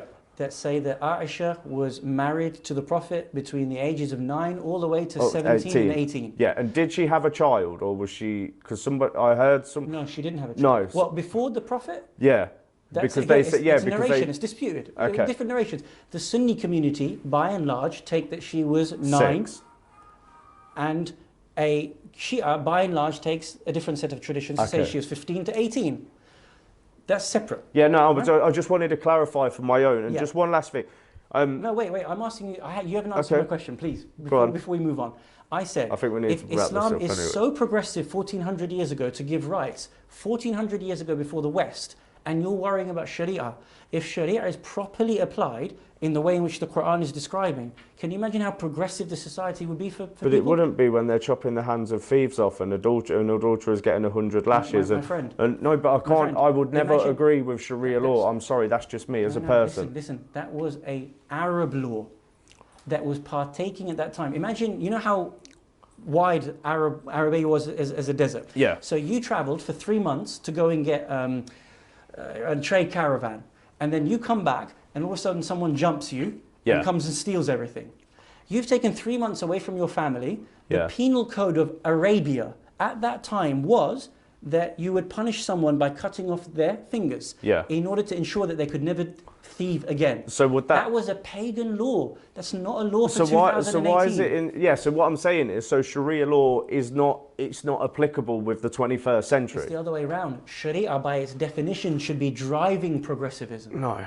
I think we'll agree to disagree, but no, I've enjoyed this. I've enjoyed this discussion. I would never. I just want to say something to you. Please. Me and the people that probably follow me, well, not follow me, that stand side by side amongst me. We never support any violent action towards anybody. We peacefully protest, and we do it because we care for our country and we care for the future of our children and our grandchildren, as I'm sure you do as well. I want to thank you personally for even speaking to me, because there's been a lot of people. Not people that necessarily follow me that said about this debate and what, but you've been very accommodating. You paid for this room. You've had a decent discussion with me. You've not spoken down to me. Your friends have been very nice.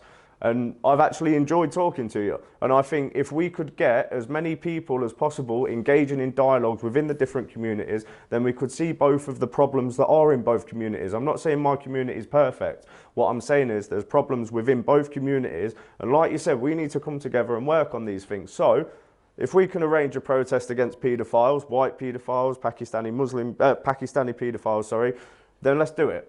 But I want to thank you tonight for even having this discussion with me. And like I said, I hope I've cleared up a few things, misconceptions that you might have of me. You've given me an interested intake on Shiite Islam, and I now, if you could find me a Sunni imam or sheikh, I'd appreciate it. I don't think they'd be as hospitable as you, but I think that's the difference between the two. Thank you very much. I'll conclude with a couple of words as well. Firstly, thanks to you. We've had an ongoing dialogue, even behind this and stuff.